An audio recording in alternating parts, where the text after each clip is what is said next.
ఈరోజు దేవుని వాగ్దానం హగ్గయి రాసిన గ్రంథము 2వ అధ్యాయం 4వ వచనం. ధైర్యము తెచ్చుకొని పని జరిగించుడి, ధైర్యము తెచ్చుకొని పని జరిగించుడి, నేను మీకు తోడుగా ఉన్నాను. పాత నిబంధన కాలంలో దేవుని ప్రవక్తలలో ఒకరైన హగ్గయిని ఆయన ఏర్పాటు చేసుకుని పాడైన యెరూషలేము మందిరము, కాల్చబడిన మందిరపు గుమ్మములు, పడగొట్టబడిన మందిరపు గోడలు, ఈ పరిస్థితి ఎంతో బాధాకరముగా ఉండగా దేవుని ప్రజలు ఈ బాధ్యతలను విస్మరించి మరిచిపోయి పూర్తిగా తమ నివాసములైన ఇండ్లను కట్టించుకుంటూ సరంభి వేసిన ఇండ్లలో నివసిస్తూ దేవుని మందిరమును కట్టించుటకు సమయం ఇంకా రాలేదని జనులు చెప్పుకుంటున్నారని మొదటి అధ్యాయము హగ్గయి గ్రంథం 2వ వచనం, 4వ వచనం, 9వ వచనంలో ప్రవక్త ద్వారా ప్రజల యొక్క స్థితిని గూర్చి హెచ్చరించుచున్నారు దేవుడు. ప్రవక్త అయిన హగ్గయి యోధా దేశపు అధికారి అయిన జెరుబ్బాబెలుతోనూ ప్రధాన యాజకుడైన యెహోషువతోనూ దేవుని వాక్కును తెలియచేస్తారు. అప్పుడు ప్రజలందరూ కలిసి మొదటి అధ్యాయం హగ్గయి గ్రంథం 15వ వచనంలో వారు తమ దేవుని మందిరపు పని చేయ మొదలు పెడతారు. దేవుని మందిరపు పనిని మరచి స్వంత ఇంటి కుటుంబ బాధ్యతలతో ఉన్నవారిని బట్టి వారి జీవితాలలోని పరిస్థితిని మొదటి అధ్యాయం 6వ వచనంలో మీ ప్రవర్తనను గూర్చి ఆలోచించుకోండి.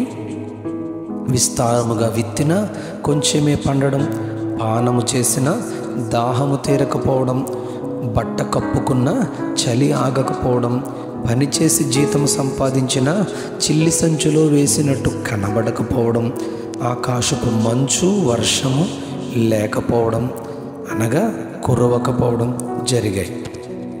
2వ అధ్యాయం 4వ వచనంలో జెరుబ్బాబెలుతోనూ యెహోషువతోనూ హగ్గయి ద్వారా దేవుడు పలికిన మాట, ధైర్యం తెచ్చుకొమ్ము, దేశంలోనున్న సమస్త జనులారా ధైర్యము తెచ్చుకొనండి, పని జరిగించండి, నేను మీకు తోడుగా ఉన్నానని నా ఆత్మ మీ మధ్య ఉన్నదని గనుక భయపడవద్దని దేవుడు ధైర్యపరుస్తారు.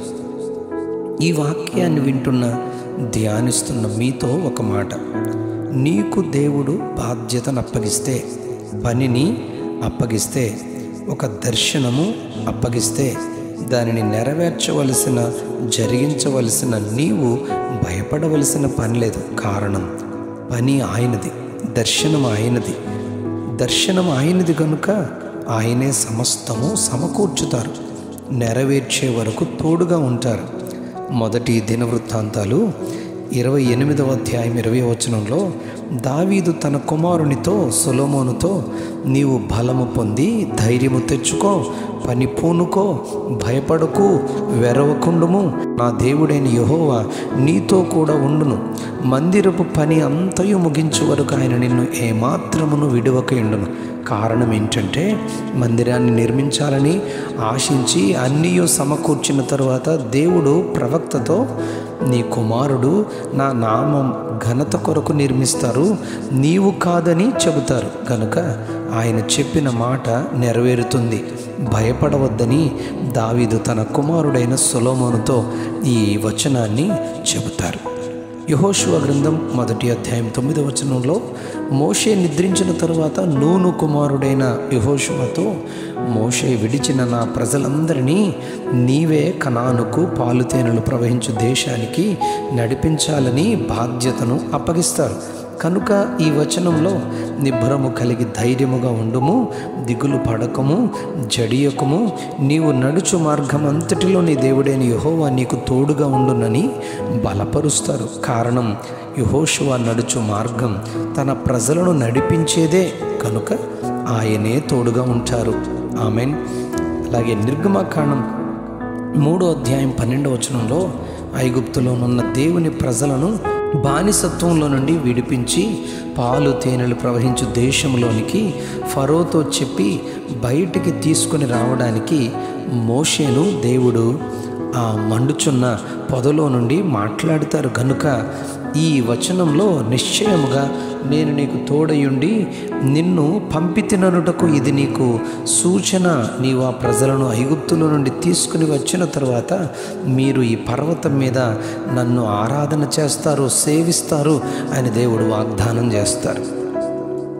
మార్కు రాసిన సువార్త 16వ అధ్యాయం 20వ వచనంలో తన శిష్యులకు ఆయన మరణము నుండి సమాధిని తెరిచి గెలిచి వెలుపలికి వచ్చిన తరువాత మీరు సర్వలోకమునకు వెళ్ళి సర్వ సృష్టికి సువార్తను ప్రకటించండి. నమ్మి బాప్తిస్మం పొందినవాడు రక్షింపబడును, నమ్మని వానికి శిక్ష విధింపబడును అని చివరి ఆజ్ఞ, లాస్ట్ కమిషన్ ఇస్తారు దేవుడు. వారు అనగా శిష్యులు వెళ్ళి ప్రకటించినప్పుడు వచ్చిన ఫలితాలను ఇలాగున వ్రాయబడింది. వారు బయలుదేరి వాక్యమంతటా ప్రకటించిరి. ప్రభువు వారికి సహకారుడై ఉండి వెనువెంట జరుగుచూ వచ్చిన సూచక క్రియల వలన వాక్యమును స్థిరపరచుచుండెను అని. దీనికి గల కారణం ఆజ్ఞ దేవునిది, ప్రకటించిన వారు శిష్యులు, దాని నెరవేర్పు దేవుడే చేశారు. అవును, మనం కూడా దేవుని ఆజ్ఞ, బాధ్యత, పని ఇచ్చారు గనుక భయం లేదు. దానిని ఆయనే నెరవేర్చుతారు. అందుకు మనకు ఆయన తోడుగా ఉంటారు. ఇలాంటి కృప మనమును కలిగి ఉందుము గాక. Amen, amen, amen. ధైర్యము తెచ్చుకొని పని జరిగించుడి, ధైర్యము తెచ్చుకొని పని జరిగించుడి. ఆమెన్.